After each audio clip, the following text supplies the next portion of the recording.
Assalamualaikum warahmatullahi wabarakatuh. Waalaikumsalam. Alhamdulillah, wassalatu wassalamu ala rasulillah wa ala alihi washabihi wa man wala amma ba'du.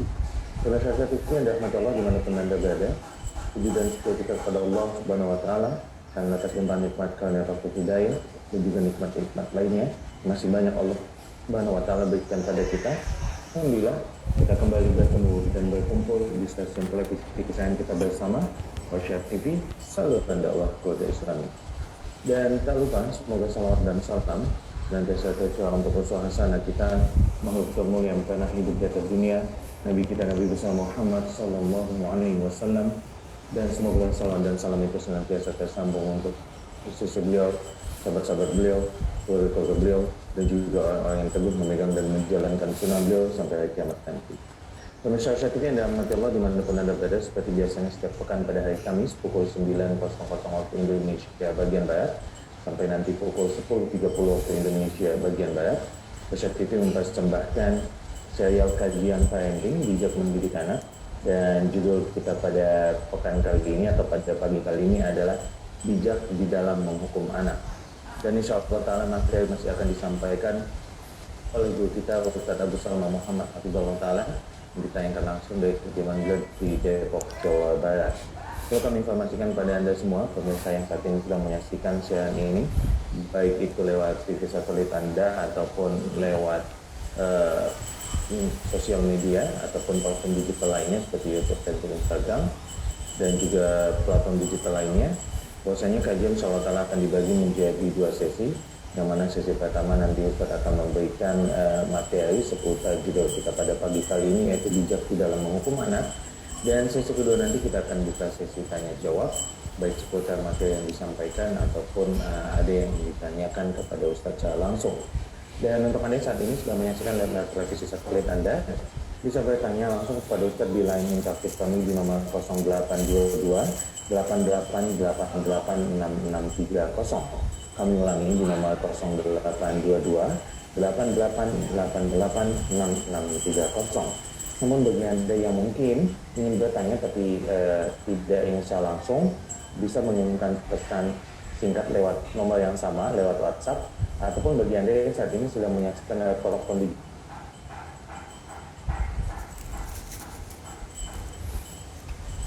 bisa mengirimkan pertanyaan lewat kolom komentar. Kalau ta'ala nanti akan kami usahakan untuk bisa kami sampaikan pada Ustaz jika masih ada waktunya. Baik, itu saja yang kami sampaikan, dan kami minta kita semua untuk meneruskan niat bahwasanya pagi ini kita berkumpul untuk menuntut ilmu ikhlas karena Allah Ta'ala, dan tentu saja ini nantinya bisa kita amalkan dalam kehidupan kita sehari-hari, dan kita mohon kepada Allah Subhanahu Wa Ta'ala agar diberikan ilmu yang bermanfaat dan dijauhkan dari ilmu yang tidak bermanfaat. Baik, pemirsa Allah dimanapun Anda berada, langsung saja kita akan menuju kota Depok, Jawa Barat bersama guru kami Ustaz Abu Salma Muhammad Hafizahullah ta'ala. Pada guru kami, oleh tafadhol Maskur Ustaz. Ya, syukran Bang Jiang ya. Bismillah. Assalamualaikum warahmatullahi wabarakatuh. Innal hamdalillah nahmaduhu wa nasta'inuhu wa nastaghfiruhu wa natubu ilaih. ونعوذ بالله من شرور أنفسنا ومن سيئات أعمالنا من يهده الله فهو المهتد ومن يضلل فلن تجد له وليا مرشدا أشهد أن لا إله إلا الله وحده لا شريك له وأشهد أن محمدا عبده ورسوله لا نبي بعده أما بعد فإن أصدق الكلام كلام الله وخير الهدي هدي محمد صلى الله عليه وسلم وشر الأمور محدثاتها وكل محدثة بدعة وكل بدعة ضلالة وكل ضلالة في النار أما بعد. Jamaah sekalian, para pemirsa Rosyad TV dan juga para abah dan ummahat, ikhwan dan akhwat yang mengikuti kajian kita di Instagram, YouTube atau di platform media lainnya. Alhamdulillah, kita bersyukur kepada Allah yang mana di pagi hari ini kita diizinkan Allah Subhanahu wa taala untuk bersua kembali melanjutkan kajian kita serial mendidik anak, yang mana kita sudah sampai bijak mendidik anak ya di usia yafi' ya, usia 7 sampai 10 tahun, dan kita sudah selesai membahas kemarin ya hingga usia 10, dan kita akan masuk ke usia hazawar 10 tahun ke atas ya. hingga sampai usia balik ya. Disebut dengan fase hazawar sebagaimana istilah yang digunakan oleh Al-Hafidz Ibnu Hajar Al-Asqalani rahimahullahu taala. Dan di kesempatan ini kita akan berbicara tentang bijak menghukum anak. Kenapa kok kita berbicara tentang hukuman kepada anak kita? Ya karena ini sudah waktunya, sudah saatnya kita melakukan pendekatan kepada anak kita dalam rangka ta'diban, ya, dalam rangka pendisiplinan dan pendidikan kepada anak kita dengan melakukan hukuman. Karena hukuman itu adalah salah satu dari kaidah dan prinsip agama kita. Ya, terutama di dalam masalah pendidikan atau tarbiyatul aulad atau abna.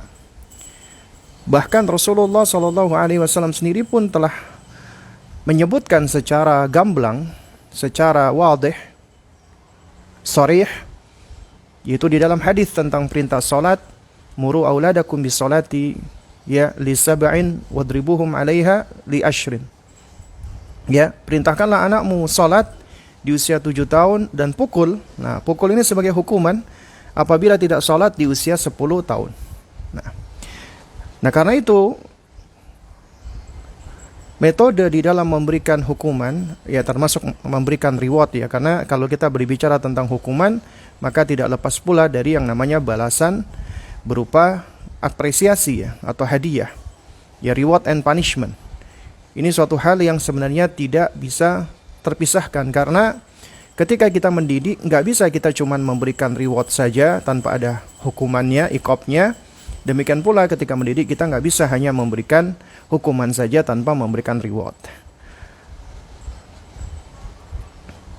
Tapi yang perlu kita pahami bersama jamaah sekalian yang dimuliakan Allah, ya, memberikan reward and punishment itu juga ada dhawabitnya, ada koridor-koridor syar'i. Ya, ada batasan-batasan yang perlu kita pahami bersama agar kita bisa melakukan atau melaksanakan dua hal ini, yaitu memberikan thawab, yang memberikan balasan atau ganjaran, dan juga memberikan iqab atau hukuman itu sesuai dengan kaidahnya agar kita bisa menjadi bijak. Nah, oleh karena itu di pagi hari ini kita akan bicara tentang bijak menghukum anak. Ya. Berkaitan dengan memberikan apresiasi, ini sebenarnya sudah pernah kita singgung ya, meskipun mungkin tidak secara detail khusus ya. Karena memang secara asal kaidahnya adalah kita ya perlu untuk lebih sering untuk memberikan apresiasi kepada anak kita daripada kita memberikan hukuman, ya. Atau dengan kata lain bahwasanya hukuman tidak dilakukan setiap waktu. Artinya hukuman diberikan sesuai dengan hajat. Adapun apresiasi itu dia sebenarnya lebih luas ya, dan lebih sering seharusnya kita lakukan kepada anak kita, ya, karena kita tahu ya jamaah sekalian muliakan Allah Subhanahu wa taala bahwa secara asal manusia itu senang dengan hal-hal yang menyenangkan. Manusia itu senang dengan hal-hal yang membuat dirinya menjadi gembira. Nah, di antara hal yang membuat diri hamba itu menjadi gembira dan senang adalah ketika diberikan hadiah, atau ketika dia diberikan sesuatu yang dapat menjadikan dirinya senang. Nah, karena itu Allah Subhanahu wa taala, Rabb kita yang maha adil, yang maha bijaksana, Allah Subhanahu wa taala menciptakan surga. Surga itu sebagai balasan, surga itu sebagai ganjaran bagi hamba-hambanya yang taat, tunduk, patuh dan menaati Allah Subhanahu wa taala dan Rasulnya. Bagi hamba-hambanya yang saleh, bagi hamba-hambanya yang bertakwa. Maka surga itu adalah thawaban. Surga itu adalah ganjaran. Surga itu adalah balasan bagi mereka, orang-orang yang bertakwa. Dan Allah Subhanahu wa taala ya jelaskan tentang surga ini, dan juga dijelaskan oleh lisannya Rasulullah sallallahu alaihi wasallam dengan berbagai macam kenikmatan yang begitu nikmatnya, yang begitu sempurnanya. Yang mana ini semua adalah sebagai pendorong kita untuk memotivasi kita agar kita semangat untuk beribadah, semangat untuk menaati Allah Subhanahu wa taala, semangat untuk berbuat baik dalam rangka untuk mengharapkan balasan dari Allah Subhanahu wa taala ini. Sementara di sisi lain, Allah Subhanahu wa taala juga menyediakan dan menciptakan neraka.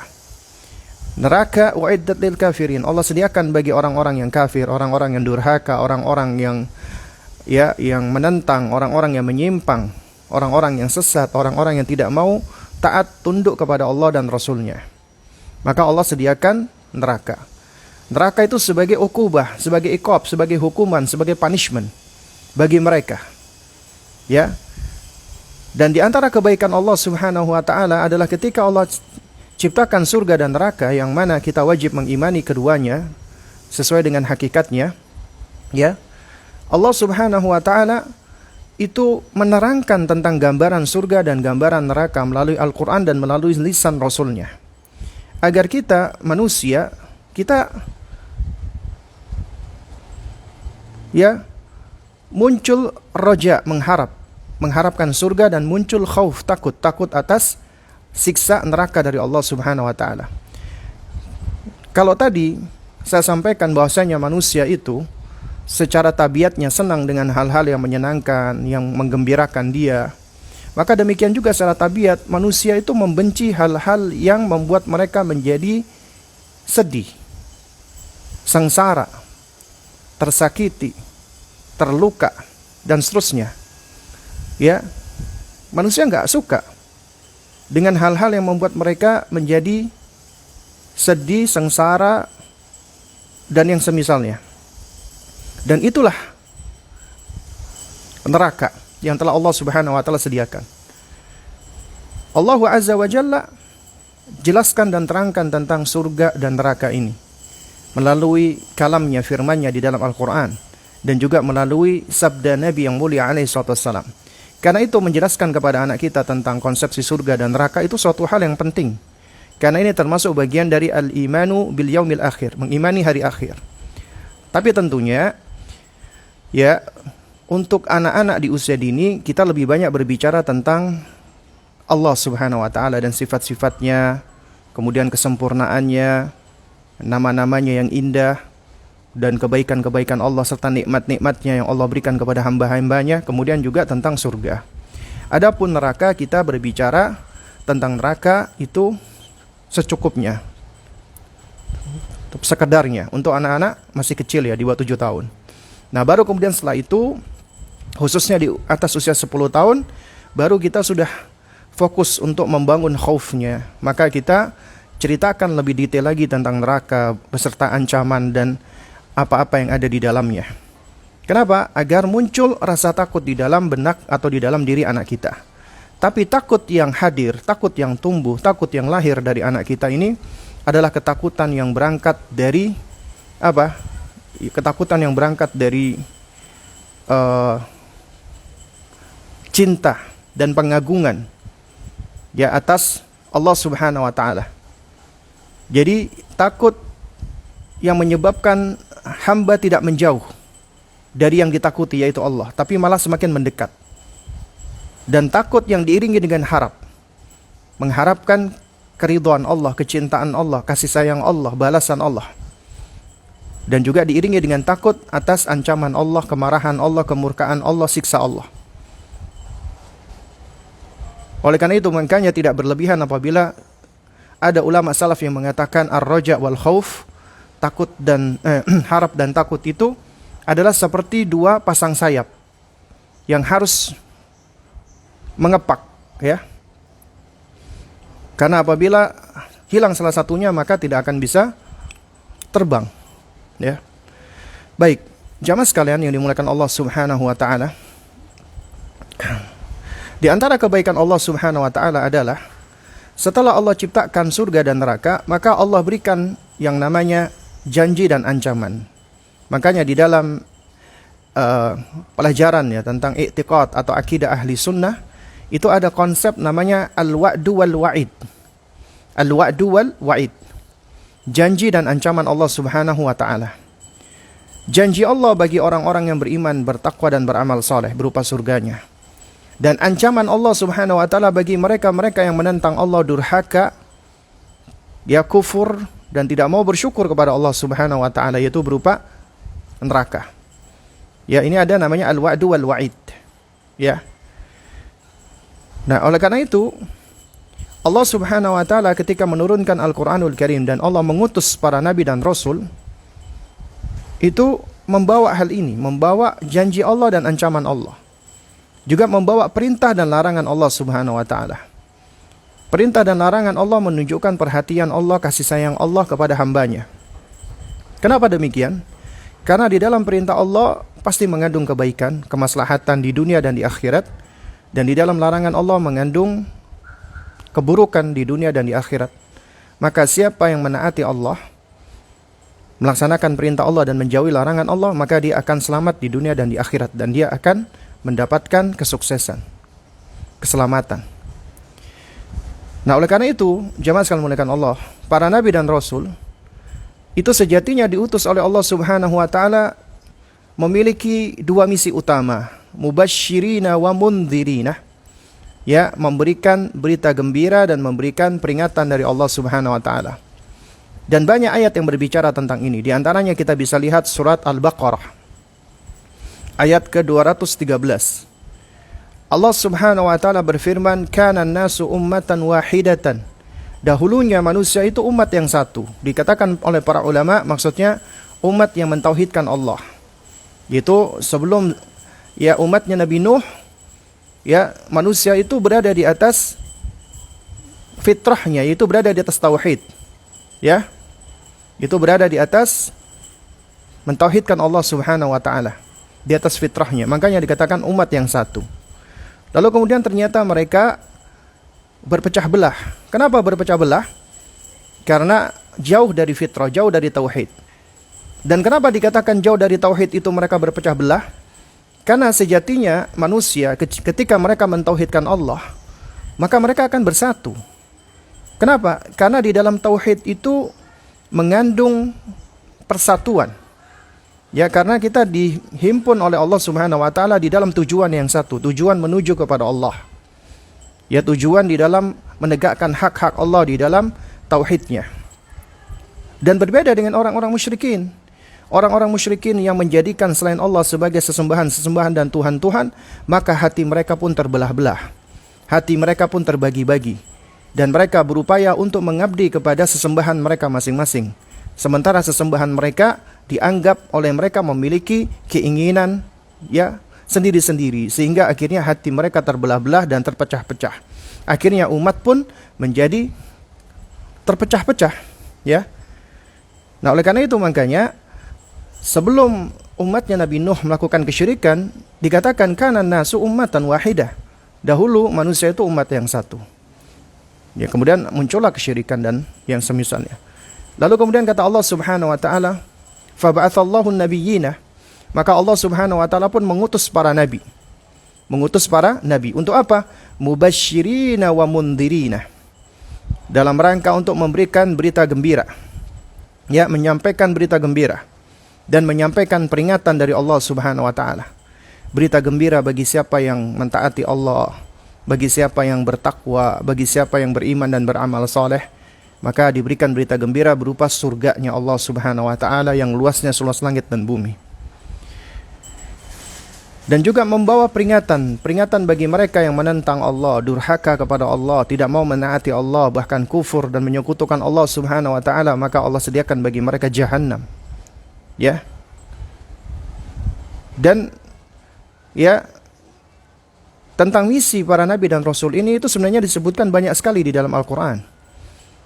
Di antaranya misalnya surat An-Nisa ayat 165, ya. Allah juga mengatakan rusulan mubasysyirina wa mundhirina li'alla yakuna lin-nasi 'ala Allahi hujjatun ba'da rusul wa kana Allahu 'azizan hakima. Kata Allah Subhanahu wa taala, ya. Ya. Rusulan, rasul-rasul itu adalah mubasysyirina wa mundhirin. Ya, sebagai penyampai berita gembira dan pemberi peringatan. Supaya tidak ada lagi alasan atau argumentasi bagi manusia untuk membantah Allah setelah diutusnya para rasul tersebut, dan Allah adalah Maha perkasa lagi Maha bijaksana. Juga di dalam surat Al-An'am misalnya 48, wa ma nursilul al-mursalina wa ma nursilul mursalina illa mubashshirina wa mundhirina faman amana wa aslaha fala khaufun alaihim wa lahum yahzanun. Ya, para rasul yang kami utus adalah untuk memberikan berita gembira dan memberikan peringatan. Siapa yang beriman dan mengadakan perbaikan, maka tidak ada rasa takut pada mereka dan mereka tidak bersedih hati. Dan masih banyak lagi, ya, ayat-ayat yang menerangkan tentang hal ini. Itu sebagai mubasyirina wa mundhirin, sebagai pembawa berita gembira dan membawa peringatan. Nah, dari sini ya jamaah sekalian, kita bisa memperhatikan bahwa ternyata dakwahnya, misinya para rasul dan para nabi di muka bumi ini, yaitu dalam rangka untuk mengajak manusia ke jalan Allah, di antaranya dengan cara memberikan bisyarah wa indhar, memberikan berita gembira dan memberikan peringatan. Ya. Nah, ini sebenarnya kaidah. Yang mana kaidah ini juga dipraktekkan di dalam hal pendidikan, karena pendidikan itu sendiri bagian dari dakwah, bagian dari nasihat, bagian dari mengajak manusia, terutama anak kita, ke jalan Allah. Nah, sehingga kita lakukan dengan memberikan berita gembira dan memberikan peringatan. Nah, karena itu makanya di antara hadis-hadis Nabi SAW itu mengandung targhib wa tarhib, mengandung motivasi-motivasi dan ancaman-ancaman dari Allah dan dari Rasulnya. Ya, sehingga makanya kita lihat ada hadis-hadis yang berbicara tentang targhib wa tarhib yang disusun oleh para ulama. Ya, jadi mereka kumpulkan dari hadis-hadis Nabi yang berisi tentang targhib wa tarhib. Ya, yang berisi motivasi-motivasi dan ancaman-ancaman. Karena sejatinya targhib wa tarhib ini adalah bagian dari dakwah yang tak terpisahkan, bagian dari nasihat yang tak terpisahkan, termasuk bagian dari pendidikan yang tak terpisahkan. Itu kita memberikan motivasi dan memberikan ancaman. Ya.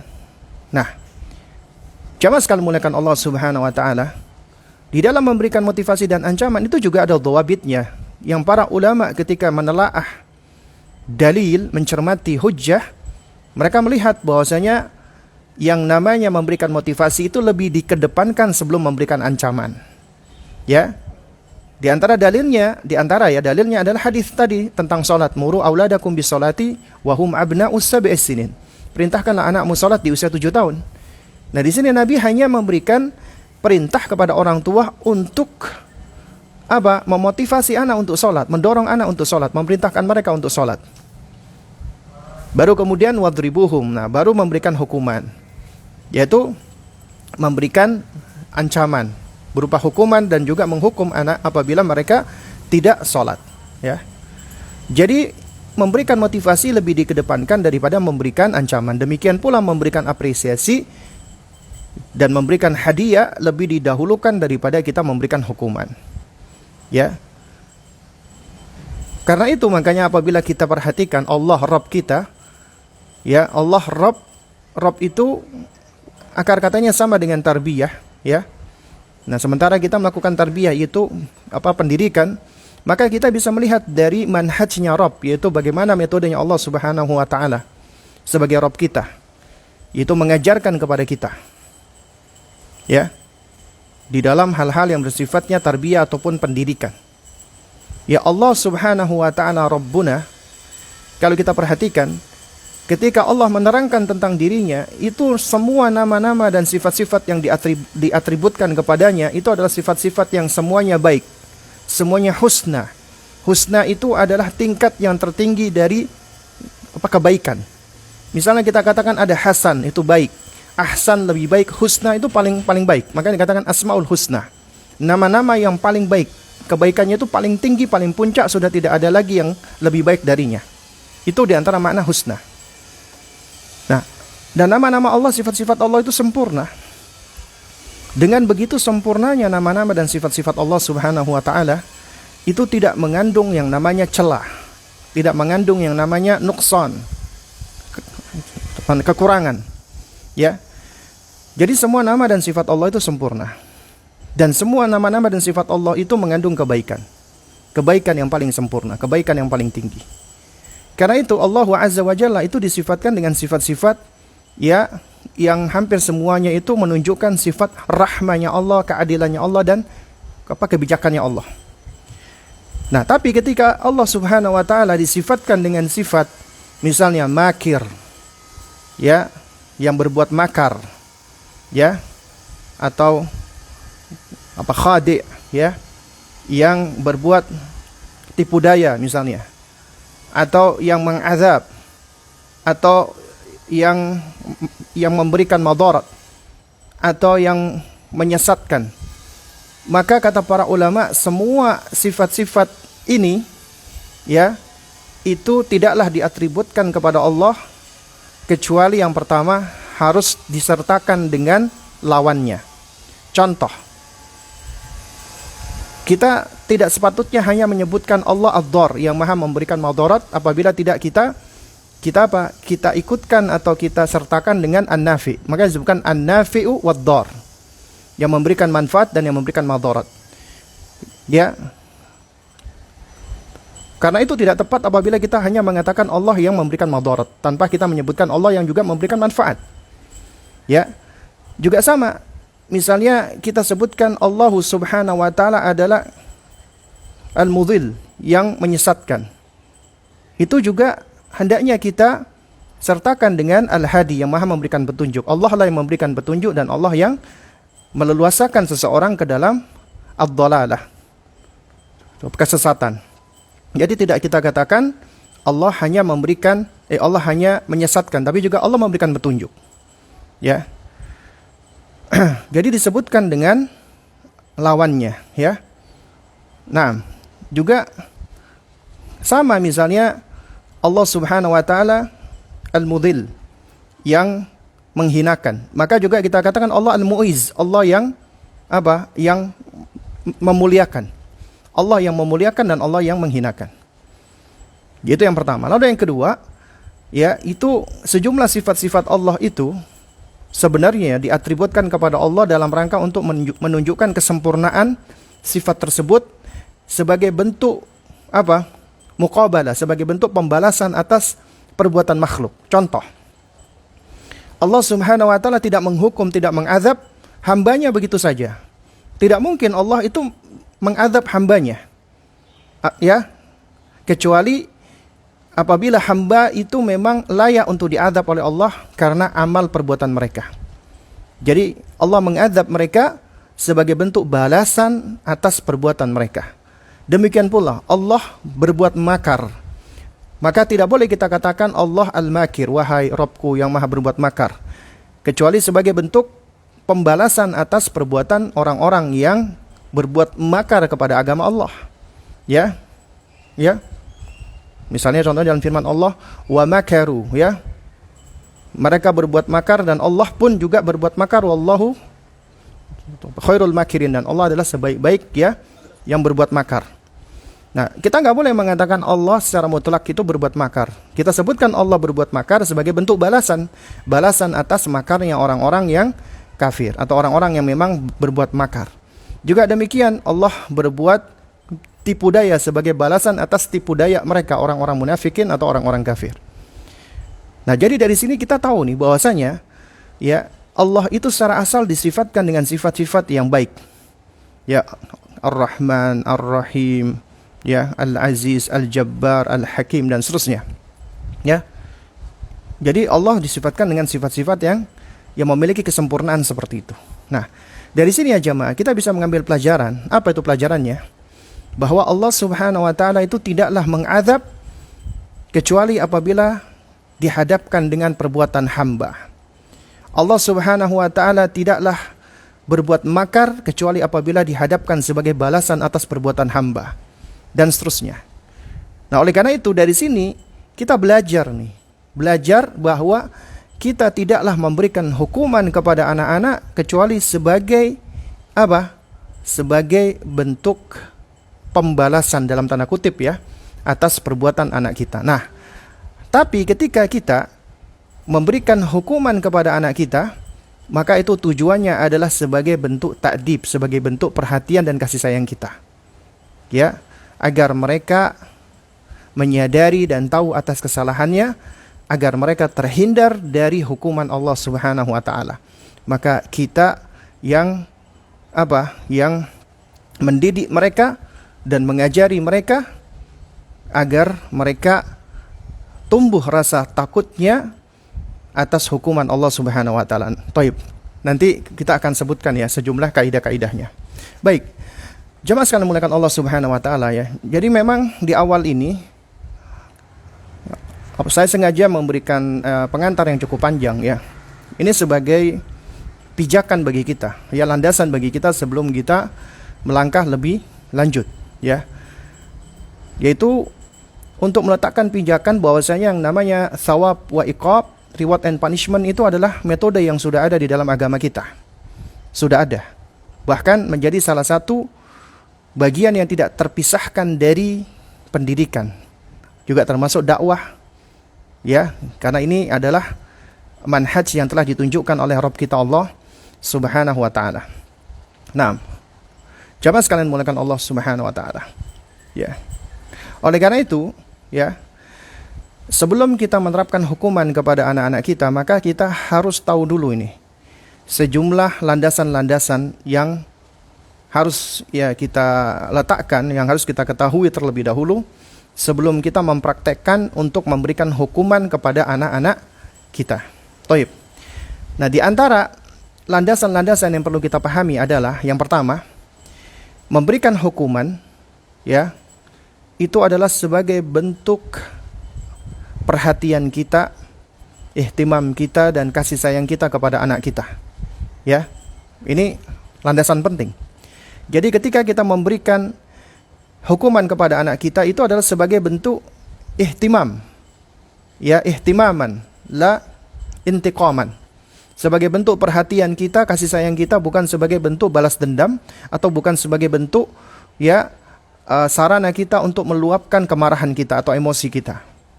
Ya, karena itu orang tua yang menghukum anak dengan sekedar marah dan emosi, ya, maka sejatinya orang tua ya itu jatuh kepada penzoliman, ya, kezaliman kepada anak. Karena sejatinya hukuman kepada anak itu dilakukan adalah sebagai bentuk perhatian, ya, bukan sebagai bentuk luapan dari dendam atau emosi kita.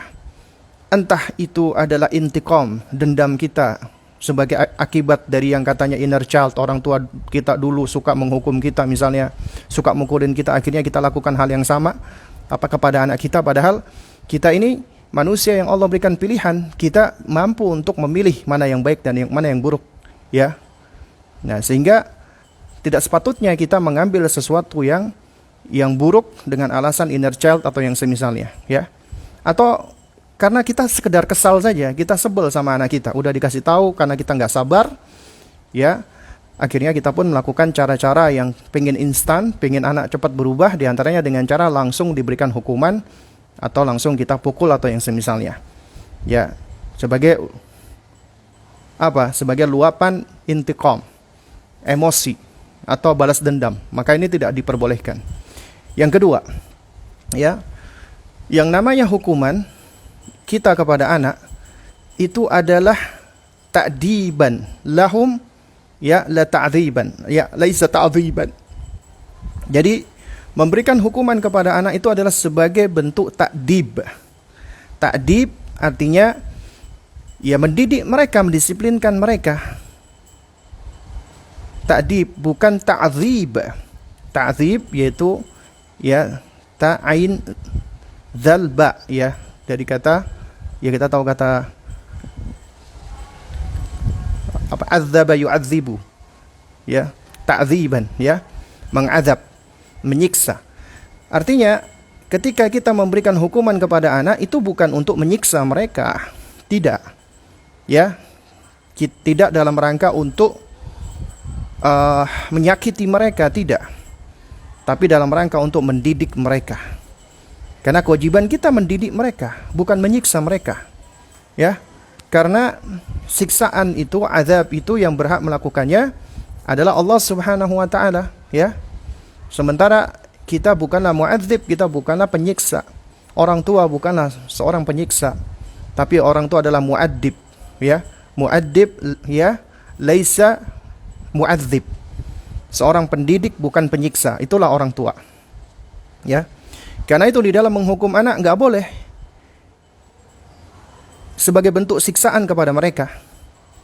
Tapi kita melakukannya adalah sebagai bentuk pendidikan kepada mereka. Dan ini sangat erat kaitannya dengan poin pertama yang saya sebutkan, karena ini bentuk ihtimam kita, perhatian kita dan kasih sayang kita kepada anak-anak kita, ya. Nah, lalu kemudian yang ketiga, ya, di dalam memberikan hukuman, maka yang perlu kita pahami adalah, ya, hukuman itu adalah sarana, wasilah. Tujuannya adalah agar anak sadar akan kesalahan, ngerti ketika dia berbuat salah, agar dia kembali kepada kebaikan, agar dia insaf, agar dia, ya, bisa menjadi anak yang soleh atau anak yang baik. Di antaranya dengan memberikan hukuman. Jadi hukuman itu sarana, bukan tujuan. Ya, bukan tujuan, tapi sarana. Karena itu, apabila orang tua jika mendapati anaknya, ya, anaknya ketika melakukan kesalahan, kemudian dia sudah bertaubat duluan, sudah mengaku salahnya duluan, maka tidak perlu diberikan hukuman. Kenapa? Tujuannya sudah tercapai. Sementara hukuman itu sarana. Jadi sarana-sarana di dalam pendidikan itu banyak. Di antaranya memberikan nasihat, memberikan targhib wa tarhib, motivasi dan ancaman, ya. Lalu kemudian juga dengan cara berkisah, dengan cara memberikan pelajaran-pelajaran, ya, atau ibroh, ya. Ini di antara sarana-sarana kita di dalam mendidik. Nah, termasuk juga memberikan reward and punishment, itu termasuk wasilah, ya, termasuk sarana, ya. Nah, oleh karena itu apabila, ya, tujuan sudah tercapai, maka sarana sudah tidak perlu lagi dilakukan. Contoh misalnya, ya, anak ketika dia melakukan kesalahan, ya mungkin dia lalai, atau mungkin dia lupa, atau mungkin dia mengikuti hawa nafsu dan yang semisalnya, ya, lalu kemudian, ya, ketika kita nasihati dan ketika kita akan memberikan hukuman, ternyata dia sudah sadar, dia mengakui kesalahannya, dia beristighfar kepada Allah dan dia meminta maaf kepada kita, maka sudah tercapai tujuan tersebut. Ketika tujuan sudah tercapai, maka sudah tidak perlu lagi kita melakukan hukuman. Ya, dalam hal ini tentunya hukuman seperti hukuman fisik, ya. Nah, Toib. Lalu kemudian yang keempat, ya, di antara pijakan kita di dalam mendidik anak yang keempat adalah, ya, yang namanya memberikan hukuman itu sesuai dengan jenis amal, sesuai dengan bentuk perbuatan. Ya, jadi melihat jinsul amal, melihat jenis amalnya. Karena setiap amal, setiap perbuatan itu berbeda-beda tingkatannya. Sebagaimana kita tahu maksiat juga bertingkat-tingkat. Ada dosa kecil, ada dosa besar, ada maksiat kecil, ada maksiat besar. Ya. Nah, sehingga tidak semua jenis amal itu diberikan hukuman yang sama. Ya, tidak diberikan dengan hukuman yang satu. Jadi hukuman itu diberikan sesuai dengan jenis perbuatan, sesuai dengan tingkat dari kesalahan tersebut. Jadi tidak disamakan, ya. Misal contoh, ada kesalahan yang bersifat adab, ada kesalahan yang bersifat i'tiqad, ada kesalahan yang bersifat ibadah, ada kesalahan yang disengaja dan ada yang tidak disengaja, dan seterusnya. Artinya kita harus bisa melihat jenis-jenis amal perbuatan dari anak kita. Contoh misalnya, ya, anak kita misalnya dia berkata bohong. Kemudian anak kita ada yang berkata kotor. Kemudian ada anak kita yang berkata dengan cara berteriak-teriak. Maka tentunya ketiga hal ini kan adalah 3 hal yang mungkin kita anggap salah pada anak kita ya. Yaitu kesalahan verbal misalnya pada anak kita. Yang pertama dia berbohong, yang kedua dia berkata kotor, yang ketiga misalnya dia bicaranya dengan cara intonasi yang berteriak-teriak ya. Jadi kelihatan tidak sopan. Nah, ini ketiga kesalahan ini nggak bisa disamakan gitu loh. Tidak bisa disamakan ya. Nah, jadi kita harus pilah dari sisi tingkatan dan bagaimana cara kita melakukan terapi ataupun pengobatan ya pada jenis kesalahan itu gitu loh. Jadi tentunya pendekatan dari tiap-tiap jinsul amal, jenis amal perbuatan itu adalah berbeda-beda. Nah, kemudian pijakan yang berikutnya. Keberapa ini? Yang ke-5 ya.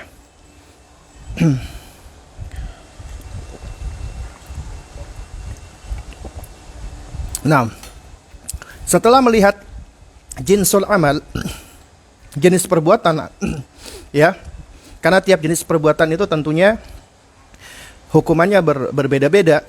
Maka kita lihat dari kondisi pelaku, yaitu kondisi anak kita. Kita melihat sang fa'il, sang pelakunya. Ya. Nah, jadi untuk melihat pelaku, maka kita perlu memahami karena pelaku itu tentunya juga berbeda-beda. Daya nalarnya, daya pemahamannya, ini juga bergantung dengan usia anak. Karena itu melihat usia itu adalah faktor penting. Karenanya anak usia 2 tahun dengan anak usia 7 tahun dengan anak usia 11 tahun ketika berkata kotor, maka tentunya berbeda cara kita melakukan pendekatan dan hukuman. Juga demikian misalnya anak usia 2 tahun dengan anak usia 6 tahun dengan anak usia 8 tahun, dengan anak usia 12 tahun misalnya, berbeda ketika mereka misalnya memukul adiknya. Jadi tidak bisa disamakan, meskipun sama-sama memukul adik, tapi faktor usia sangat penting. Anda nggak bisa menyamakan semuanya, meskipun jenis amal, jinsul amal, itu sama, yaitu sama-sama memukul adiknya, atau sama-sama berkata kotor.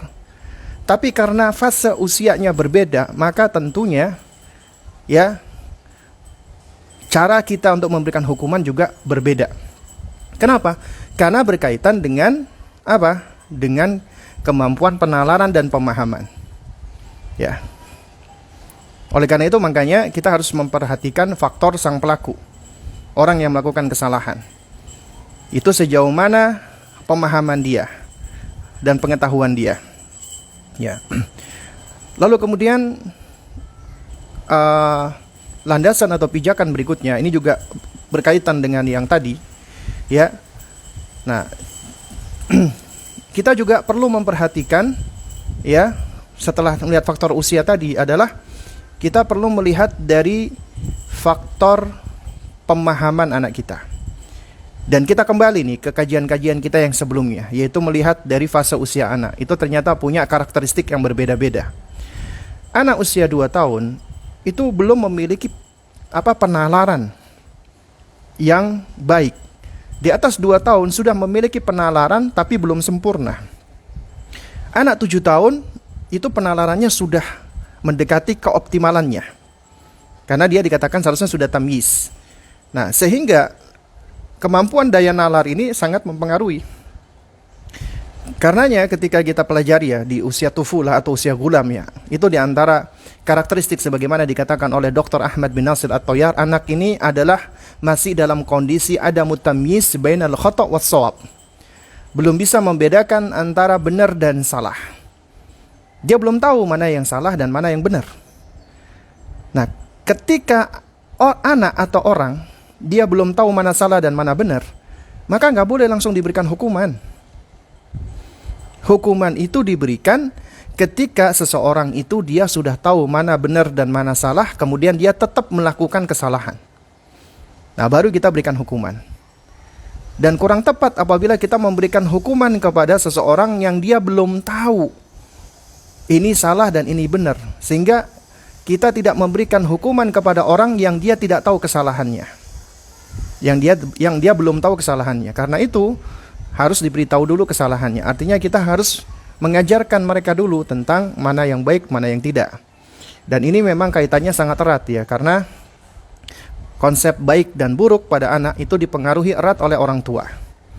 Ya, karena faktor orang tua sangat penting sekali. Ya, nah oleh karena itu makanya ya disebutkan oleh salah seorang ulama salaf ya, yaitu ketika menjelaskan tentang anak ya, wal hasanu indahum ma fa'alta wal qabihu indahum ma tarakta. Anak-anak itu cenderung untuk melihat suatu perbuatan itu baik apabila engkau mengerjakannya, dan dianggapnya buruk apabila engkau tidak melakukannya. Nah, oleh karena itu makanya apa yang kita lakukan itu sangat penting. Sangat penting dalam rangka untuk membangun ya kemampuan anak melakukan tamyiz antara baik dan buruk. Karena sangat erat dipengaruhi oleh orang di sekelilingnya, terutama orang tuanya. Nah, karena itu apabila ada orang tua yang suka berbohong, kemudian anaknya berbohong, lalu dihukum anaknya, maka ini biasanya tidak akan efektif. Kenapa? Karena orang tuanya sendiri yang mengajarkan kebohongan tersebut. Ya. Juga demikian misalnya ada orang tua yang menghukum anaknya karena anaknya ini suka berteriak-teriak, suka melawan orang tuanya, sementara orang tuanya juga suka ngomong teriak-teriak. Sehingga akhirnya tidak efektif. Ya. Nah, jadi di sini penting bagi kita untuk juga melihat diri kita, karena sejatinya mendidik anak itu juga mendidik diri kita sendiri. Jadi ini konsep penting. Konsep sebelum kita memberikan hukuman kepada anak kita, maka ya harus kita lihat dulu nih kemampuan penalarannya. Oleh karena itu, dalam hal ini kita harus beritahu dulu. Ya. Kita harus ajarkan dulu kepada mereka mana yang baik, mana yang tidak, mana yang benar, mana yang tidak, mana yang buruk dan mana yang tidak. Dan ini juga butuh proses, butuh waktu. Ya. Taib. Lalu kemudian landasan berikutnya yang perlu kita pahami bahwasanya yang namanya memberikan hukuman itu ada tahapannya. Ya. Bertahap. Memberikan hukuman itu bertahap, ya. Ada tingkatannya memberikan hukuman. Ya. Nah, tadi yang saya sampaikan tentang jinsul amal itu adalah melihat kepada jenis perbuatan. Lalu kemudian setelah itu adalah melihat dari usia anak, ya. Dan juga melihat dari kadar penalaran dan pemahaman anak. Nah, di sini yang saya maksud dengan tahapan hukuman adalah ya, yang perlu kita pahami yang namanya hukuman itu tidak satu. Tidak dilakukan hanya dengan cara itu saja. Artinya tahapan itu bervariasi. Maksud saya hukuman itu bervariasi, bertingkat-tingkat, mulai dari yang ringan hingga yang berat. Ya. Nah, oleh karena itu kita harus menghilangkan mindset memberikan hukuman itu adalah harus dengan cara misalnya bentakan atau dengan cara hukuman fisik seperti pukulan. Tidak. Ya. Ini harus kita hilangkan mindset seperti ini. Karena yang namanya memberikan hukuman itu juga bisa dilakukan dengan berbagai macam cara. Ya, dan ini nanti pentingnya kita mengetahui cara-cara ini agar kita bisa bersikap bijak menerapkannya ke langkah-langkah atau ke landasan yang sudah saya sebutkan tadi, yaitu jenis amal, usia anak, dan daya penalaran atau pemahaman anak tentang konsep baik dan buruk. Baru kemudian kita menerapkan. Ya, menerapkan hukuman. Hukuman itu juga bertingkat-tingkat. Yaitu mulai dari yang ringan dulu. Hukuman yang diantara yang paling ringan itu adalah dengan cara apa?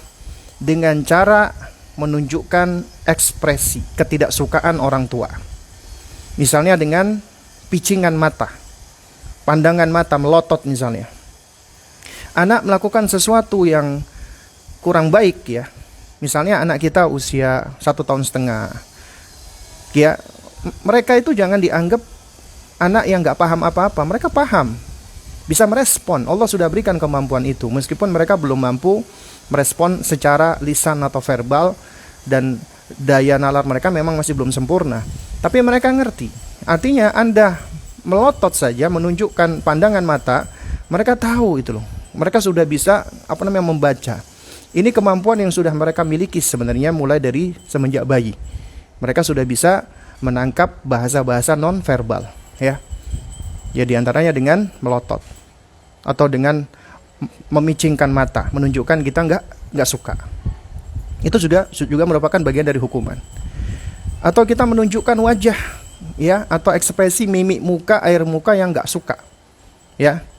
Misalnya kita agak sedikit manyun atau kita agak sedikit gimana gitu kan, kita menunjukkan ekspresi wajah. Itu juga suatu hal yang bisa dibaca oleh anak kita, ya.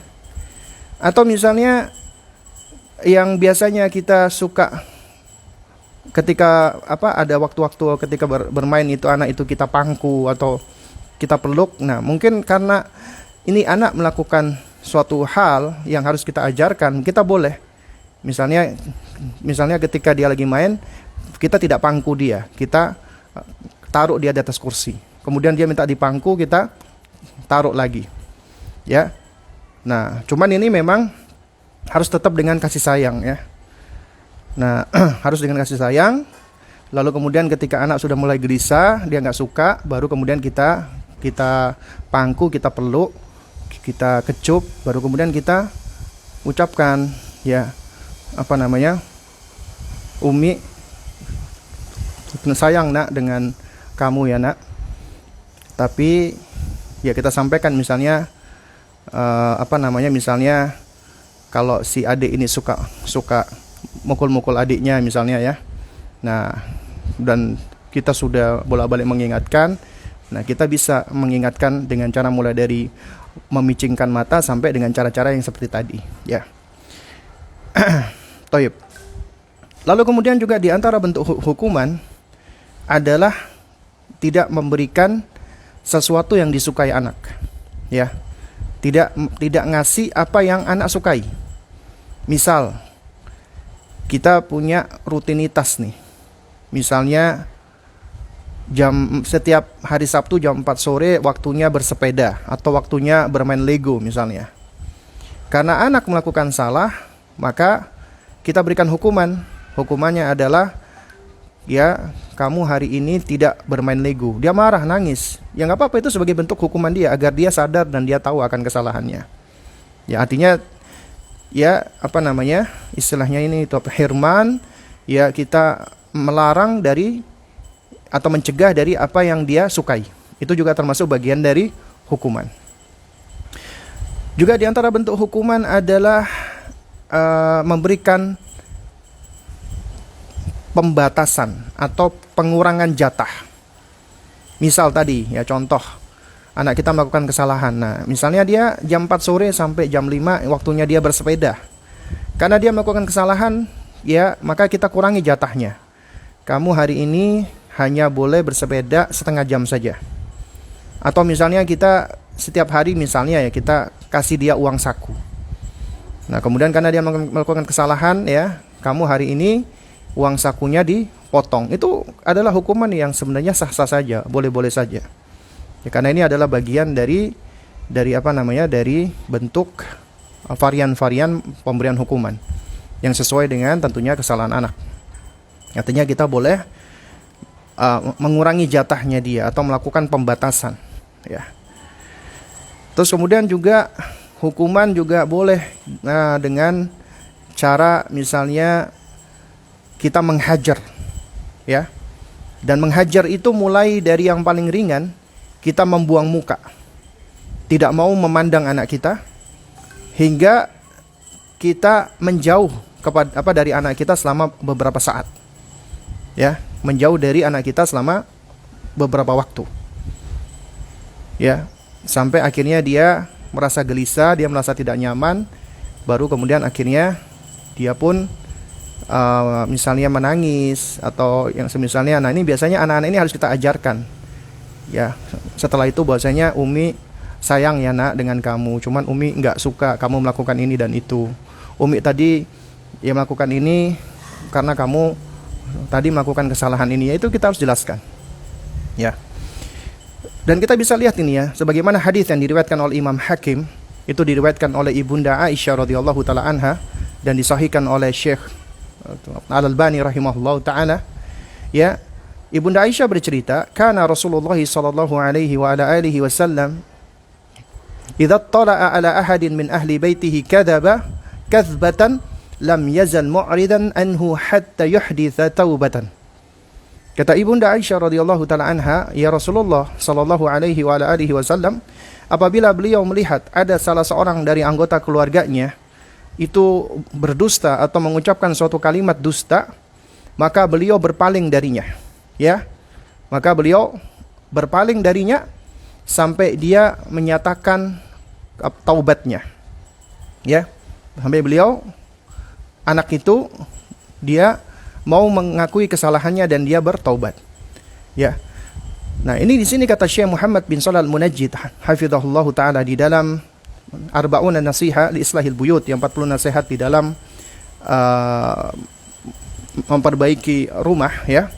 Beliau mengatakan bahwasanya, ya, i'rad atau berpaling dan menghajar atau melakukan hajar diantaranya dengan cara tidak berbicara atau tidak melihat anak, maka ini adalah salah satu bentuk hukuman yang efektif di dalam menangani sejumlah kondisi anak. Bahkan ini, ya, dampaknya atau pengaruhnya juga besar, ya, ketimbang memberikan hukuman fisik. Nah, karena itu makanya setiap orang tua itu bisa memperhatikan kondisi anaknya. Nah, ini diantara cara-caranya. Nah, lalu kemudian tentang hukuman pukulan, ya, hukuman pukulan ini, maka ini adalah solusi terakhir, alternatif yang terakhir. Nah, ini nanti kita akan bahas ya nanti di bagian akhir. Nah, cuman sebelum kita bicara tentang hukuman pukulan, ya, saya ingin menambahkan beberapa pijakan penting, ya, karena ini sangat erat kaitannya dengan poin-poin sebelumnya yang kita sampaikan. Jadi yang kita sebutkan tadi adalah barusan, hukuman itu ternyata adalah bertingkat dan bertahap, ya kan, ada tingkatannya, ada tahapan-tahapannya, ya, dan juga ada bentuk-bentuknya. Artinya ada varian-varian dari hukuman tersebut yang tentunya sesuai dengan jinsul amal, sesuai dengan jenis amal, sesuai dengan usia anak, dan juga sesuai dengan kemampuan anak di dalam bernalar dan memahami sesuatu. Nah, lalu kemudian pijakan berikutnya yang gak kalah penting adalah sebelum kita memberikan hukuman, maka kaidahnya adalah sebagaimana yang sering kita dengarkan, connection before correction, koneksi sebelum koreksi. Kita tahu bahwasanya memberikan hukuman itu adalah upaya kita untuk mengoreksi kesalahan anak kita, dan ini tidak akan efektif apabila kita tidak membangun koneksi terlebih dahulu. Karena bisa jadi hukuman itu akan dianggap oleh anak sebagai bentuk kebencian kita atau ketidaksukaan kita kepada mereka, padahal itu bagian dari cinta kasih, perhatian kita. Karena itu makanya kita harus membangun koneksi dulu kepada anak kita. Kita harus membangun, ya, attachment dulu, bonding dulu dengan anak kita. Dan untuk membangun attachment dan bonding ini harus diawali dengan apa? Kita sendiri membangun koneksi dengan Allah, dan kita membangunkan koneksi anak kita dengan penciptanya dengan mengajarkan akidah dan tauhid. Itu adalah kunci yang paling utama dan pertama, ya.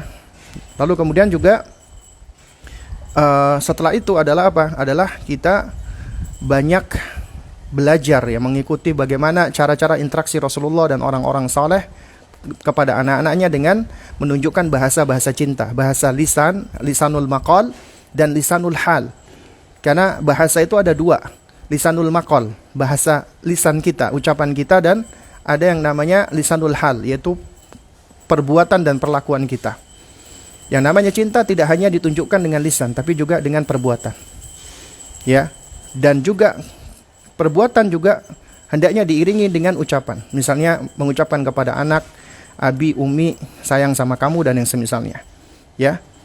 Nah, ini adalah diantara hal-hal yang bisa kita lakukan dalam rangka untuk apa? Untuk menguatkan bonding kita, attachment kita, koneksi kita dengan anak kita, ya. Yaitu gunakan cara-cara yang sebenarnya sudah diajarkan di dalam agama kita, metodenya Luqman alaihissalam, metodenya para nabi dan rasul, metodenya Rasulullah, metodenya para salaf, yaitu affection before connection, yaitu afeksi dulu sebelum kita merangsang kognisinya, ya.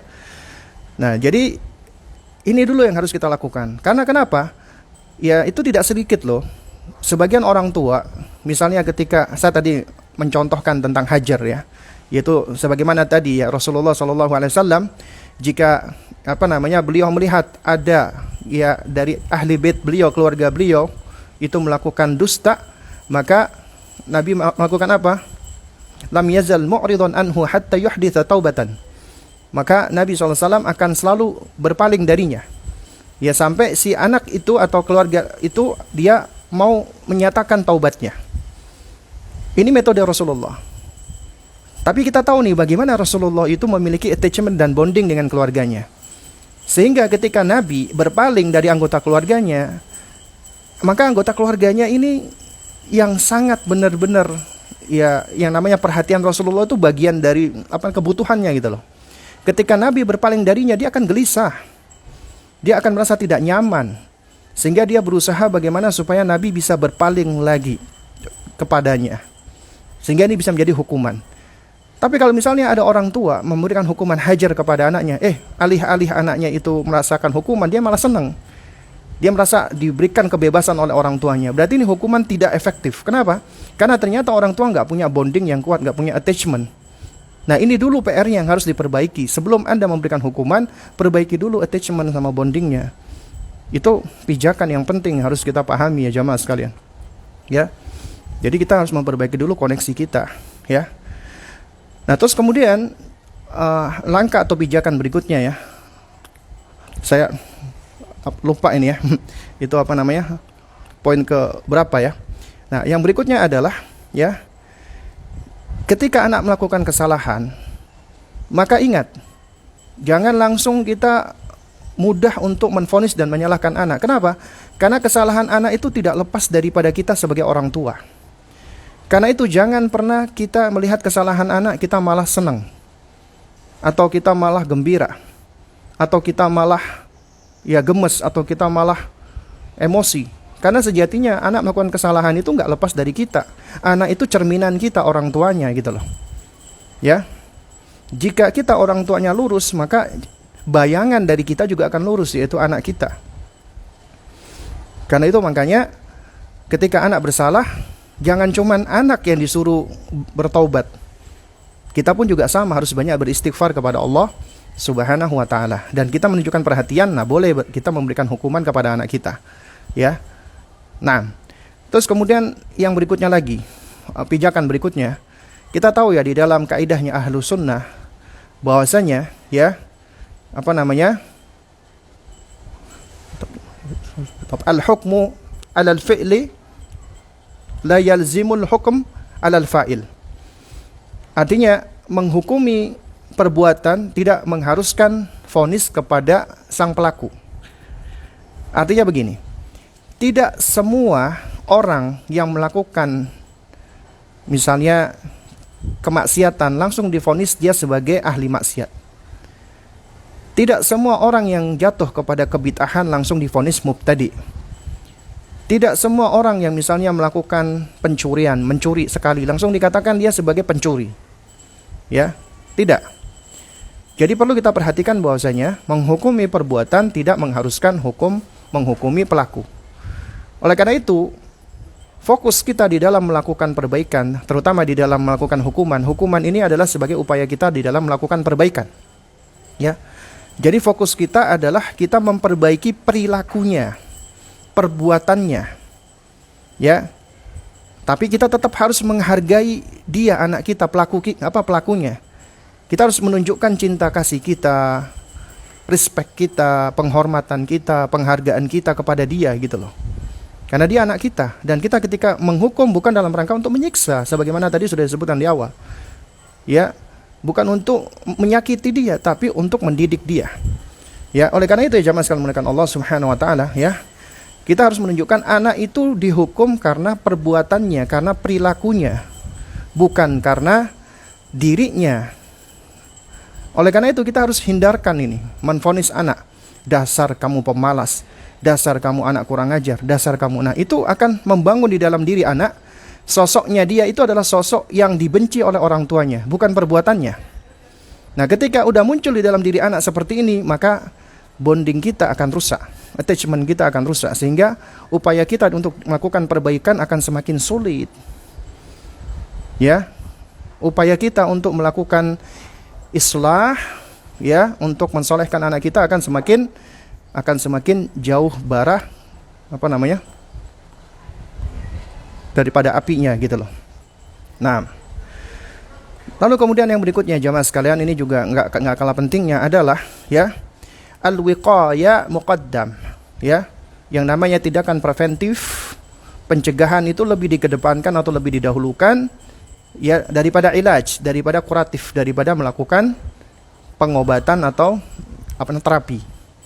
Artinya kita sebagai orang tua ini harus berupaya untuk melakukan tindakan-tindakan pencegahan sebelum anak jatuh kepada perbuatan-perbuatan buruk. Nah, di antara bentuk-bentuk pencegahan adalah dengan cara kita melakukan mengajarkan adab, memberikan nasihat, melakukan tasfiyah, yaitu menjauhkan anak dari keburukan-keburukan, baik itu di rumah, ya, di gambar-gambar bernyawa kita hilangkan, alat-alat musik kita jauhkan, kemudian kita juga memilihkan kawan-kawan yang baik, kemudian kita membangun imunitasnya dengan mengajarkan akidah dan tauhid. Artinya kita membangun wiqayah, yaitu pencegahan sebelum kita menterapi. Itu Dr. Ahmad Nasir At-Tayyari di dalam Kaifat Rabbi Abna'aka itu ada 30 kaidah, 30 kaidah di dalam pendidikan. Itu 28 kaidah pertama itu wiqayah semuanya, pencegahan. Baru 2 kaidah terakhir, ya, 2 kaidah terakhir baru itu ilaj. Ya, terapi. Artinya begini, sebelum anak kita itu jatuh ke dalam perbuatan bohong, kita harus melakukan perbuatan preventif. Nah, kita harus tahu nih, kenapa anak kita berbohong? Di antaranya karena orang tua yang yang kontradiksi antara ucapan dan perbuatannya. Itu bisa menimbulkan confused dan kelabilan pada anak, sehingga anak juga bisa jatuh kepada perbuatan dusta. Atau orang tua menunjukkan contoh, tidak menjadi qudwah hasanah, atau menunjukkan contoh yang buruk kepada anak. Atau orang tua yang terlalu kasar, yang suka membentak anak. Ini juga bisa membentuk ya perangai-perangai anak suka berbohong atau nifak, ya. Kemudian juga orang tua yang nggak kompak, ya. Jadi suami istri itu nggak kompak, tidak harmonis, suka berantem di hadapan anak. Itu juga sama, bisa membentuk itu tadi, anak itu berbohong. Artinya di sini ya kita harus berupaya ini. Artinya ada gambaran yang lebih luas sebelum kita melihat kepada anak kita. Karena seringkali kita itu misalnya ibaratnya sebuah kertas putih, ada satu titik. Kita tuh cuman fokus kepada satu titik tersebut. Kita lupa untuk melihat ada sesuatu yang lebih luas di situ yang harus kita perhatikan gitu loh. Artinya anak kita atau titik itu biasanya ada itu karena apa? Karena ya itu tadi mungkin tanpa sadar kena tinta atau yang semisalnya. Nah, kita juga seringkali nggak sadar ya anak kita itu melakukan suatu keburukan, itu nggak lepas dari yang ada di sekelilingnya, terutama orang tuanya gitu loh, dari hal-hal yang seperti ini ya. Nah, terus kemudian juga yang berikutnya jamaah sekalian yang dimuliakan Allah Subhanahu wa taala adalah apa? Adalah pijakan kita berikutnya adalah harus konsisten. Dikatakan konsisten berarti kita harus tega. Tega. Dikatakan tega ya artinya kita membuat sebuah aturan, kita membuat rules, membuat nizam, dan nizam itu adalah suatu hal yang sudah kita sampaikan kepada anak kita, bahkan anak kita ajak untuk bersepakat, sehingga anak harus belajar konsekuensi. Ketika dia bersalah, maka kita harus menerapkan hukuman. Ya, dikatakan tega adalah ketika kita mau menerapkan hukuman, kemudian anak nangis misalnya, kemudian kita nggak jadi menghukum, ya. Akhirnya nangisnya dia dijadikan alat untuk dia untuk bisa terhindar dari hukuman. Makanya kita perlu belajar konsisten. Tega tapi dalam rangka untuk kebaikan, sebagai bentuk cinta kasih kita kepada anak kita.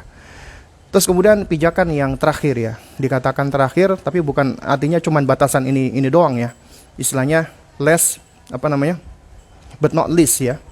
Jadi yang terakhir cuman bukan bukan ini saja kaidah-kaidah. Sebenarnya kaidah-kaidahnya banyak dan butuh bahasan yang panjang sebenarnya dari tiap-tiap kaidah tersebut.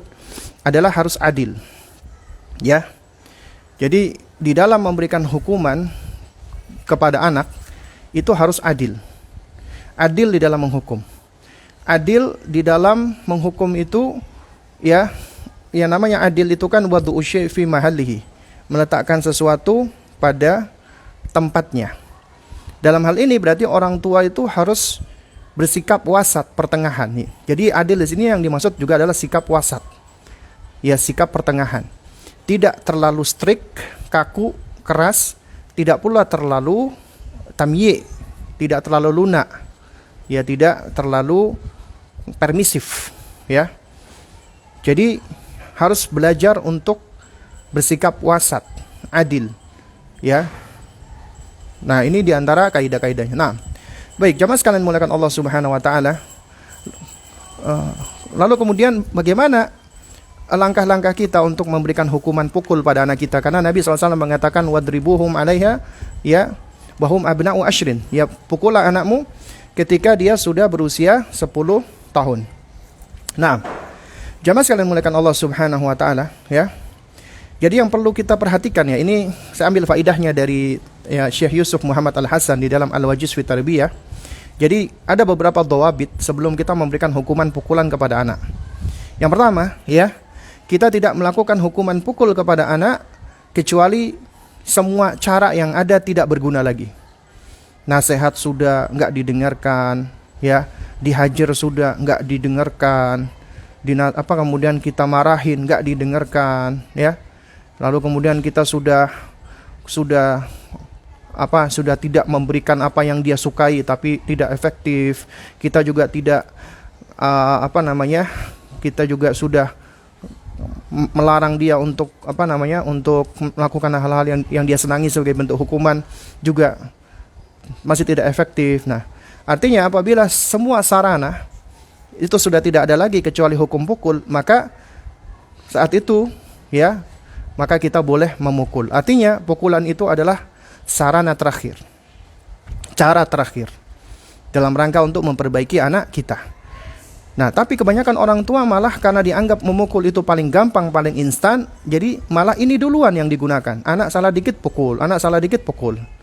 Ya, ini berarti suatu hal yang tidak benar, yang tidak bijaksana, tidak wise. Bahkan cenderung, ya, kepada kezaliman kepada anak. Karena hukuman pukulan itu tidak dilakukan, ya, kecuali apabila semua sarana itu sudah tidak lagi berguna. Ya, sudah tidak lagi efektif. Itu yang pertama. Yang kedua, orang tua tidak boleh memberikan hukuman pukul dalam keadaan emosi atau sangat marah. Karena apa? Karena dikhawatirkan itu bisa melukai atau mencederai anak. Karena kaidahnya hukuman pukulan itu adalah, ya, pukulan yang ghairu mubarrih kalau kata para ulama, yaitu pukulan yang tidak sampai menyebabkan luka-luka, memar-memar, apalagi sampai berdarah. Ya, dan ini biasanya dilakukan oleh orang tua apabila dia sudah terlalu emosi. Ya, karena sebagaimana tadi landasannya adalah nggak boleh kita memberikan hukuman sebagai bentuk ta'dzib, ya, sebagai bentuk siksaan kepada anak. Tapi kita menghukum mereka karena ta'dib, sebagai bentuk pendidikan, ihtimam kita kepada mereka, bukan intiqam, bukan sebagai bentuk kita balas dendam kepada anak-anak kita. Nah, kemudian yang ketiga, hendaknya hukuman pukul itu dilakukan dengan menjauhi bagian-bagian tubuh yang vital, yang membahayakan, seperti memukul di daerah selangkangannya, di daerah kepalanya, wajahnya. Wajah tidak boleh dipukul, karena itu hukuman tampar, tempeleng itu tidak diperbolehkan sebenarnya. Di dalam agama kita tidak diperbolehkan menampar wajah. Entah itu wajah istri, wajah anak, atau orang lain, itu tidak diperbolehkan. Memukul wajah tidak diperbolehkan. Ya. Jadi tidak boleh memukul di bagian-bagian yang vital dan fatal, yang bisa membahayakan. Ya, apalagi untuk anak kita. Boleh memukul bagian kakinya, bagian tangannya, dan juga tidak boleh memukul anak di bagian-bagian yang emang itu ada luka. Misalnya anak habis jatuh, kemudian ada lukanya, maka nggak boleh dipukul di bagian lukanya. Atau anak keseleo, misalnya kakinya bengkak, maka jangan dipukul di bagian yang bengkaknya. Ya, intinya tidak melakukan hukuman pukulan yang membahayakan. Ya. Terus kemudian yang keempat adalah hukuman pukul yang dilakukan pertama kalinya hendaknya itu tidak terlalu keras dan tidak sampai menyakitkan. Tidak lebih dari 3 kali kecuali jika terpaksa, dan tidak boleh lebih dari 10 kali. Nah, ini juga diantara kaidah memberikan hukuman pukulan. Ya, yaitu memberi hukuman pukul kepada anak tidak boleh lebih dari 10 kali. Kenapa? Karena apabila lebih dari 10 kali itu sebenarnya bukan ta'dib lagi, tapi itu adalah sudah masuk ke dalam bab peradilan sebenarnya. Yaitu dilakukan oleh mahkamah atau pengadilan ketika memberikan hukuman kepada para pelanggar, misalnya hukuman cambuk atau yang semisalnya. Karena itu di dalam mendidik nggak boleh kita memukul lebih dari 10 kali. Dan untuk anak-anak yang baru pertama kali melakukan kesalahan, ya, dan itu sudah kita kasih tahu, sudah kita nasihati, kemudian dia melakukan kesalahan, maka hukuman pertama kali adalah tidak terlalu keras dan tidak sampai begitu menyakitkan. Dan tidak dilakukan lebih dari 3 kali. Kemudian yang berikutnya, kata Syekh Yusuf Muhammad Al-Hasan, tidak boleh memukul anak sebelum usia 10 tahun. Jadi memukul anak itu adalah di atas 10 tahun. Yaitu berangkat dari hadis Nabi, wadribuhum 'alaiha wa hum abna'u asyrin. Pukullah mereka enggak salat di usia 10 tahun. Coba ya jamaah. Ada enggak sih perkara yang lebih dahsyat daripada salat? Ya. Padahal salat itu adalah pilarnya agama. Yang pertama kali dihisab oleh Allah Subhanahu wa taala, yang membedakan antara muslim dan kafir. Karena kata Nabi, al-ahdu bainana wa bainahum as-shalah faman tarakaha faqad kafara. Yang membedakan kami dengan mereka orang kafir salat. Siapa meninggalkan salat maka dia kafir. Ya. Nah, ini perkara yang besar aja kita boleh menghukumnya apabila anak itu meninggalkan salat di 10 tahun. Lantas bagaimana dengan urusan yang lebih enteng atau lebih ringan atau di bawahnya dari urusan salat? Kadang-kadang orang tua anak nggak mau mandi saja udah dihukum pukul. Anak nggak mau belajar dihukum pukul. Anak misalnya bermain pulang dari waktunya, misalnya jam 4 dia baru jam 5 pulang, dihukum pukul. Ya. Padahal itu sejatinya di bawah dari syariat sholat gitu loh. Nah, Nabi SAW itu menunjukkan dalam hal syariat yang penting sholat, ya, anak itu boleh dipukul ketika usianya 10 tahun. Nah, ini ada orang tua, bukan urusan sholat, anaknya dipukul usia 5 tahun, 6 tahun. Bahkan urusan sholat aja ada orang tua, ini anaknya 6 tahun, misalnya dia nggak sholat, itu sama orang tuanya digampar tuh anak. Nah, masalahnya ini orang tua belajar dari mana? Ikut caranya siapa? Padahal Nabi mengatakan wadribuhum 'alaiha wa hum abna'u asyrin. Pukullah anakmu kalau nggak sholat di usia 10 tahun. Karena itu hukuman pukulan itu tidak dilakukan kecuali anak sudah usia 10 tahun. Nah, terus kemudian kata Syekh Yusuf Al-Hasan berikutnya adalah apabila anak melakukan kesalahan yang pertama, maka anak diberikan kesempatan dulu untuk bertobat dan meminta maaf atas perbuatannya. Kalau anak apabila dia mengakui kesalahannya, taubat, maka sudah tidak perlu lagi diberikan hukuman pukulan. Kenapa? Sebagaimana tadi yang saya terangkan di landasan-landasannya, ya hukuman termasuk hukuman pukulan itu wasilah, sarana. Ya, namanya sarana itu ada tujuan. Tujuannya anak itu sadar, taubat. Kalau dia sudah sadar dan sudah taubat, maka sudah nggak perlu lagi diberikan hukuman. Ya. Kemudian kata Syekh juga, bagus pula apabila ada semacam penengah yang tampak membelanya agar tidak diberikan hukuman pukul. Ya. Sembari menuntut anak berjanji untuk tidak mengulanginya. Misalnya, ini anak melakukan kesalahan. Ya, jadi yang namanya orang tua juga penting ya. Ada sosok misalnya ayah yang tegas sama ada sosok ibu yang lemah lembut. Misalnya sang ayah ketika akan memberikan hukuman bukan artinya ayah dan ibu itu berbeda pendapat, enggak, sama-sama sependapat, ini perbuatan yang harus dihukum. Nah, tapi ini anak baru pertama kali melakukan kesalahan. Sang ayah ketika hendak memberikan hukuman, ya, lalu sang ibu ya seakan-akan menjadi penengah gitu loh, yang tampak membela anak agar anak itu dia merasa bukan sekedar merasa dibela, bukan ya, tapi supaya anak itu dia bisa terhindar dulu dari hukuman pukulan dan dia pun bertaubat atas kesalahannya. Dia sadar akan kesalahannya sehingga kita tidak perlu lagi melakukan hukuman pukulan. Nah, lalu kemudian juga sembari dituntut anak untuk tidak mengulangi lagi. Kemudian yang berikutnya adalah hendaknya pendidik sendiri yang memberikan hukuman pukulan tersebut Artinya kita sebagai orang tua, apabila anak kita salah dan memang harus dipukul, kita yang melakukannya. Jadi tidak boleh diserahkan kepada orang lain. Ya, juga tidak boleh diserahkan kepada salah satu saudara atau kawannya anak. Misalnya dia punya abang, kemudian kita serahkan ke abangnya untuk memberikan hukuman pukulan, itu tidak diperkenankan. Kenapa? Karena hal ini dapat menyebabkan anak membenci orang yang dipinta tadi untuk menghukum dirinya dan akan menyimpan dendam kepadanya. Karena di dalam memberikan hukuman kepada anak, itu sejatinya kita nggak boleh di hadapan orang lain. Ya, etikanya, jangankan memberi hukuman, memberikan nasihat kepada anak, hendaknya itu secara, sirron, ya, secara diam-diam. Tidak di hadapan yang lainnya. Karena kalau kita memberikan nasihat di hadapan orang lain, itu sejatinya bukan nasihat, tapi ta'yir. Ya, kita mengumbar kesalahannya dan dia akan merasa malu. Ya. Lalu kemudian yang berikutnya, apabila anak sudah berusia balik, ya, dan menginjak remaja, lalu pendidik merasa bahwasanya hukuman 10 kali pukulan sudah tidak efektif untuk membuatnya jera, maka ia boleh menambahnya sesuai dengan kebutuhan. Ya, sesuai dengan kebutuhan anak tersebut. Nah, terus kemudian jamaah sekalian dimuliakan Allah Subhanahu wa taala, ya. Ini yang terakhir ya dari bahasan kita. Ya. Nabi SAW juga di dalam sebuah hadis beliau pernah memerintahkan untuk apa? Al-likus sut, ya, untuk gantungkanlah cambuk atau alat pemukul di rumah-rumah kalian. Kenapa? Karena di dalamnya itu ada adab, karena di dalamnya itu ada nilai pendidikan. Dikatakan oleh para ulama, ya, apa yang dilakukan oleh Rasulullah SAW ini itu sejatinya adalah sebagai bentuk memberikan efek rasa takut kepada anak atas suatu hukuman tanpa perlu menghukumnya. Nih, coba diperhatikan. Ya.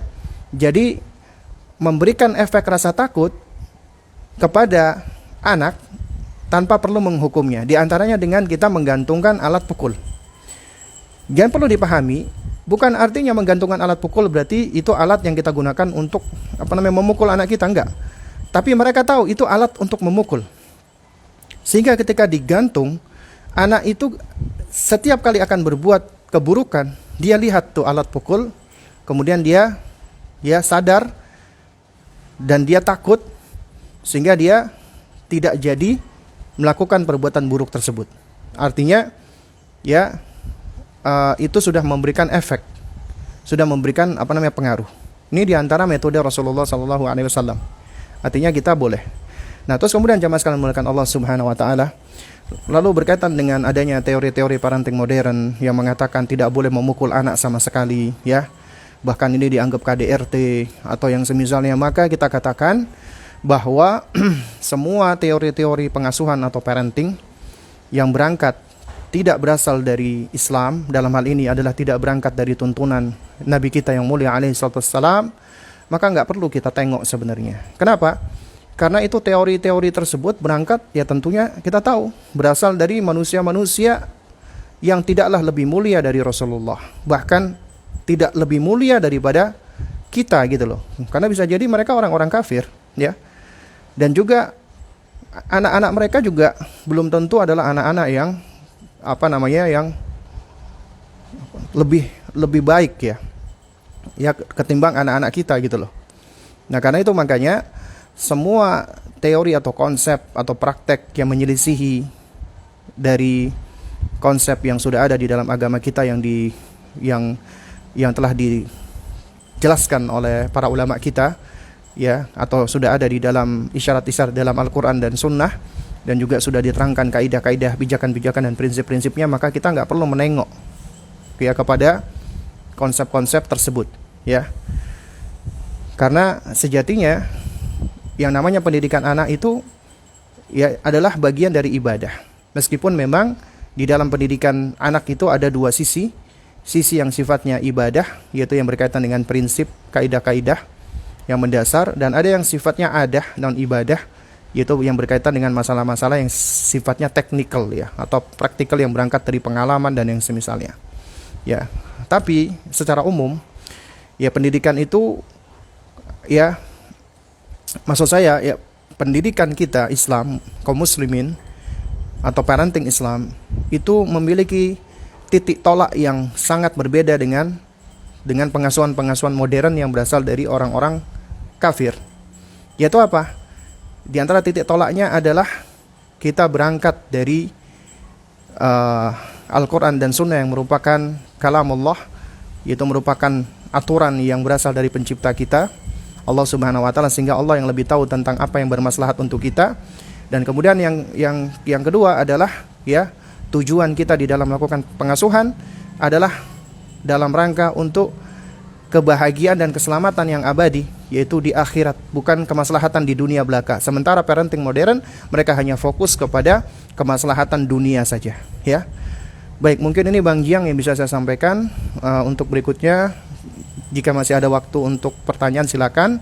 Jika mungkin waktunya tidak cukup, insya Allah nanti di kesempatan berikutnya kita akan buka sesi khusus tanya jawab ya, atau sesi khusus konsultasi tentang masalah pendidikan anak di usia 7 sampai 10 tahun, juga berkaitan dengan masalah-masalah yang berkaitan dengan masalah pemberian hukuman atau yang semisalnya. Nah, Toib, Bang Jiang, waktu dan tempat Ana serahkan kembali kepada antum. Baik, Ustaz, jazakallahu khairan barakallahu fikum atas materi yang sudah disampaikan. Namun karena waktu yang terbatas, Ustaz, sepertinya untuk pertanyaan kami simpan dahulu. Ini ada 1, 2, 3, 4, masih banyak pertanyaan dari Nizam, dari Bondowoso, dan ada juga yang lainnya. Insyaallah taala di pekan depan kita tanyakan ya, Ustaz ya. Tayyib, insyaallah. Di sisi tanya jawab, Ustaz. Baik, kalau gitu Ana izin tutup pertemuan kita pada pekan kali ini ya, Ustaz. Nah, tayyib. Baik, pemirsa sekalian yang dirahmati Allah dimanapun Anda berada, kami ingatkan kembali bahwasanya materi-materi yang tadi disampaikan oleh Ustaz, jika Anda ingin memurojaah, silakan untuk masuk ke channel YouTube kami dan silakan klik playlist, nanti bisa di cek serial kajian parenting anak. Baik, bagi teman-teman yang di Instagram, insya Allah di pertemuan pekan depan kita akan masuk ke sesi khusus konsultasi atau tanya jawab sebagaimana serial-serial sebelumnya. Karena setiap selesai satu fase, maka kita akan lanjutkan dengan konsultasi atau tanya jawab. Insya Allah yang bisa saya jawab akan saya jawab, yang tidak bisa saya jawab ya harap dimaklumi karena keterbatasan ilmu saya dan juga hal-hal lainnya. Thayyib, barakallahu fikum jami'an. Mungkin ini ada bisa sampaikan. Wassalamualaikum warahmatullahi wabarakatuh.